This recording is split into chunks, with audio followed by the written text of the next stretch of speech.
Hello, and welcome to Combining Functions. If it wasn't for that first N, it'd be like combing functions, and that'd be weird, but that's what my head first went to. Okay, so this is an intermediate algebra take. Let's look at how we can combine functions now that we know what they are. And we'll start with a couple of definitions. First of all, a constant, a variable, or the product of any number of constants and variables is called a term. Terms can include constants and or variables raised to exponents. So a constant, 3, that's a term. A variable, x, that's a term. Or any kind of combination that we might find of numbers and letters used as variables. These are all, there's 4 different terms I have listed here. Okay, the constant part of any term is called the coefficient. The coefficient is usually at the front of any term and includes the sign of the term. So in 3x, the 3 is the coefficient. The -7 is the coefficient in -7x squared y cubed times z. All right. Any combinations of terms that are added together is called a polynomial. And that's a very broad sense of the definition of a polynomial. The powers of all variables in polynomials must be positive integers. So there we go. We tighten it down a little bit. As long as all the variables have a positive integers, then we'll call it a polynomial. The sum of all exponents of the variables in the term is called the degree of a term. So if we look at -7x squared y z to the 4th power, I look at the exponents, the sum of all the exponents. So I'll have 2 plus 1 plus 4. You know how mathematicians very rarely write an exponent of 1. 7 is the degree of this term. Okay, so a degree 7 term. The degree of the highest term is the degree of the polynomial. So if I had 3x squared plus 2x minus 1, highest degree is 2. So not only does 3x squared have degree 2, this entire polynomial is considered to have degree 2. Now keep in mind that terms are always separated with a plus or minus sign. Plus or minus, and sometimes equals if we're dealing with equations. But multiplication is never a separation for terms, only addition, subtraction, and eventually an equal sign. So like terms are terms that have the same variables with the same exponents. So 3x and -21x have like terms, whereas I'm feeling 3's today for some reason. 3x to the 7th and -4x to the 7th they are like terms because they have the same exponent on the same variable. If we have ones that maybe do not work, 3x squared and 4y squared are not like terms because one's an x and one's a y. Also, 3x and 4x squared, not like terms because they both have an x, but they don't have the same power. All right, so we're going to combine functions in several different ways. We're going to do some with word problems, and we have to make sure that the units match up. So combining functions and applications using addition and subtraction, the inputs for both functions have to be measured in the same units. So we're not going to add an on-ramp for a highway in feet to a bridge distance in meters and combine those and come up with our overall length. It doesn't work out that way. The outputs also must be measured in the same units. If we're using multiplication or division, the inputs must be the same, but the outputs must make sense when combined. We'll have things like miles per hour or meters squared. So we have to make sure that these match up. Let's look at some application examples here. Use the following functions to write a new function that will give you the result requested. So f of t is the number of people employed at Ford Motor Company in the year t. I of t is the average cost in dollars for health insurance in year t at Ford Motor Company. V of t is the total cost in dollars for vacations by non-management employees, and M of t is the number of people who are in management. Now, how are these all going to combine? Let's take a look here in part A. The total amount spent on health insurance for Ford Motor Company's. Wow. Let's read Tuesday. The total amount spent on health insurance for Ford Motor Company employees in year T. Now notice everything's in year T, in year T, in year T. I of t is a cost, F of t is people, V of t is cost, M of t is employees. But I want the total amount spent on health insurance. Well, the average cost in dollars per employee, I of t is an average cost per employee. Multiply that by the total number of employees and we'll have the total. Right? Average cost multiplied by the total number of employees will be the total amount spent on health insurance.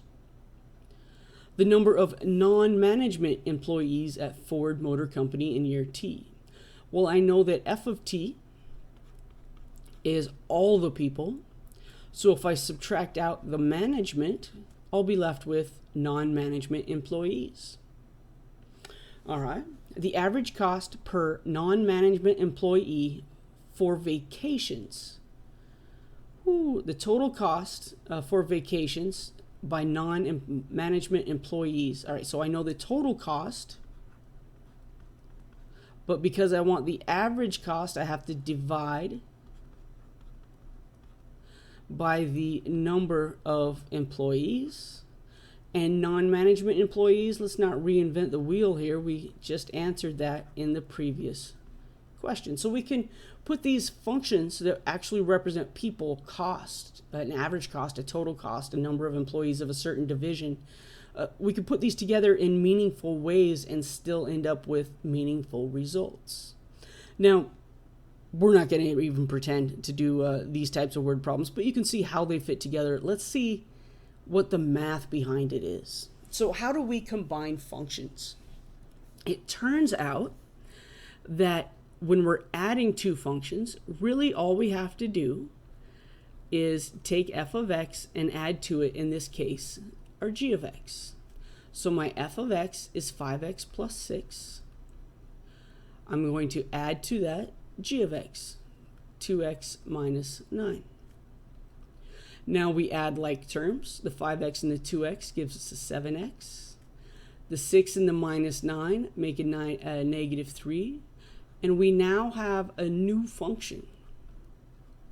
This is a completely new function called the sum function. It's the sum of the functions f and g. And it's a function unto itself. We're not trying to solve for x. We're just combining these together in a meaningful way. So let's try another one. G minus f of x is g of x minus f of x. So we write down g of x, that's 2x minus 9. We use this sign, this minus sign, but because we're subtracting, we have to make sure we subtract all of the f of x. So 2x minus 9 minus 5x plus 6. Let's distribute that negative sign. Negative goes to the 5, negative goes, the 5x, so minus 5x minus 6. I'm going to take this up a level here. When I combine like terms, I have g minus f of x equals minus 3x, a negative 9, and a negative 6 give me a negative 15. We're not going to factor out a negative. We're not going to factor out the 3. We're just making a new function here. All right, it's important to keep that in mind. We're just creating new functions by using old functions. All right, so h of x minus g of x. H of x is 3x plus 4. I want to subtract, so I use parentheses. 2x minus 9, I'm going to distribute the negative to get 3x plus 4 minus 2x plus 9. And we combine like terms. The 3x and the minus 2x give me a single x. And very rarely do we write that 1 out in front. But if you want to, it's okay. If you need to because you're still new to math and you want to write it there to remind yourself, that's fine. Eventually, as you progress through a course, hopefully you develop that confidence that you no longer need to write that 1. And then we'll add the constants. When we add the constants together, we get the new function h minus g of x. This is a difference function, which is x plus 13. Fantastic. Let's move on to some more examples because we could do more than just add and subtract. We can also multiply and divide our functions. So if we have, I'm going to throw up a dividing line, give myself something to shoot for here. First of all, f times g of x is f of x times g of x, right? To multiply, the product function is the product of the two functions. So we take 3x plus 8, and we take 4x minus 10. But how do we indicate that two things are multiplied? We use parentheses around them to indicate the multiplication. And then we use a process called FOIL, and we're going to get to this a little bit later, but essentially it's just distributing. I'm going to take the 3x times the 4x, and I'm going to take 3x times a negative 10, and I'll take 8 times 4x, and then I ran out of room, but I'm going to take 8 times negative 10. Right? So the 3x multiplies by both the 4x and the negative 10 in the second set of parentheses, and then the 8 does. And we'll talk about this in more detail shortly, in a couple of videos. 3 times 4 is 12. X times x, that's x squared. I'll have a minus 30x. 8 times 4 is plus 32x. 8 times negative 10 is negative 80. And we will finish with f times g of x is 12x squared plus 2x minus 80 because we combined our like terms. The negative 30x and the positive 32x combined to give us a positive 2x. Similarly with division, the quotient function is the quotient of the two functions as long as the denominator is not 0. So f of x is 3x plus 8. G of x is 4x minus 10. I know this 8 and this 4 simplify.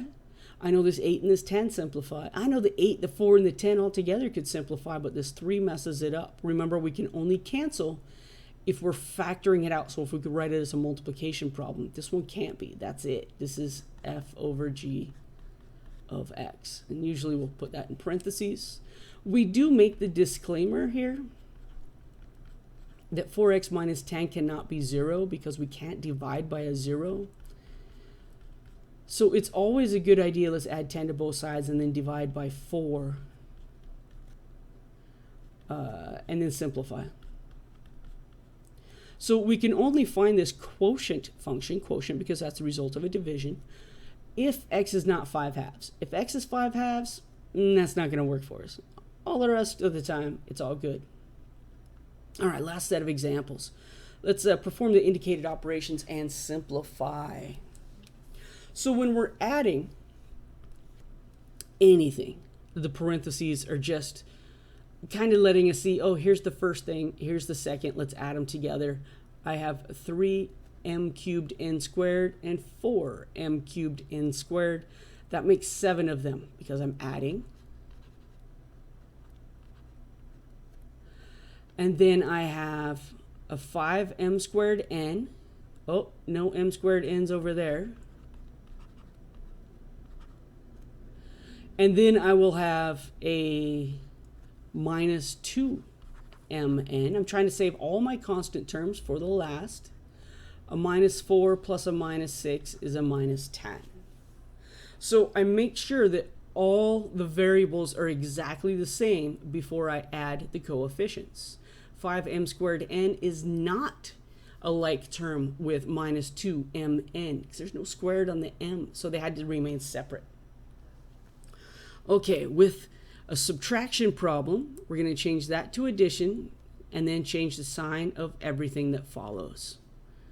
So I will have 8x to the third plus 7x squared minus 6x minus 3x squared minus 4x plus 7. And now I take it one at a time. I look for my highest power. The highest power is the third. So I'm going to write that down, 8x cubed. Now in terms of squares, I have two of them. So let's do 7 and a minus 3 makes 4x squareds. I have some x's over here, a minus 6x and a minus 10x. If I owed somebody 6 pesos and I ordered? That's weird. If I owed someone, and let's change it now because I don't know.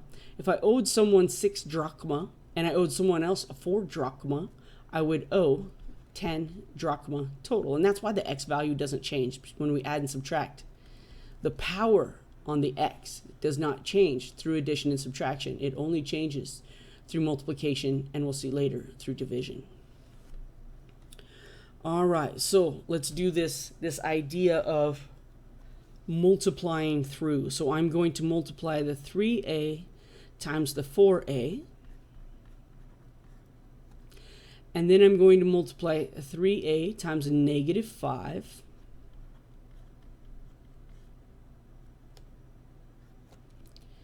and then I'm going to multiply 7 times 4a, and then I'm going to multiply 7 times negative 5. All right, and this is a process of FOIL because we multiply the first of each pair, 3a times 4a, that's our f. Outside of the parentheses is 3a, outside of the parentheses is negative 5, that's an O. And then we'll multiply the inside, 7 times the 4a. And then the last of each pair, 7 and negative 5. And that's why I call this process FOIL. It's the acronym for first, outside, inside, last, to help you remember how to do this without using arrows. All right, now we multiply. 3 times 4 is 12. A times a is a squared. Multiplication, that's when we end up adding exponents. We're going to talk more about that. Minus 15a. 7 times 4, that's plus 28a.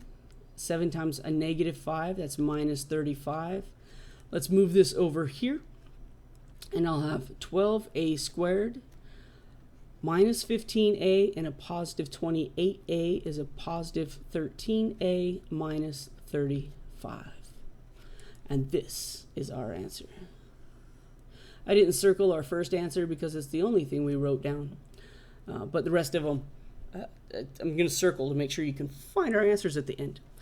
Notice I didn't use equal signs anywhere. See how this problem doesn't start with equal signs? I didn't use equal signs down here. This problem doesn't have any equal signs. I didn't put any equal signs. I used an arrow because students have a tendency to want to solve. Oh, I have a variable. How much is that variable worth? And half the time in math, we don't care what that variable is worth. We just want that generic equation, or that generic, in this case, expression. So it's not always about solving. Sometimes it's just about working with equations. It's like kneading your dough, right? Before you roll out your pasta. The pasta is the good stuff that everybody wants to taste at the end. But when you're rolling out your dough, right, that's just as important. That's a technique you need to learn as well. All right, so let's multiply number 4 here. 5m. There's no fancy acronym for this one.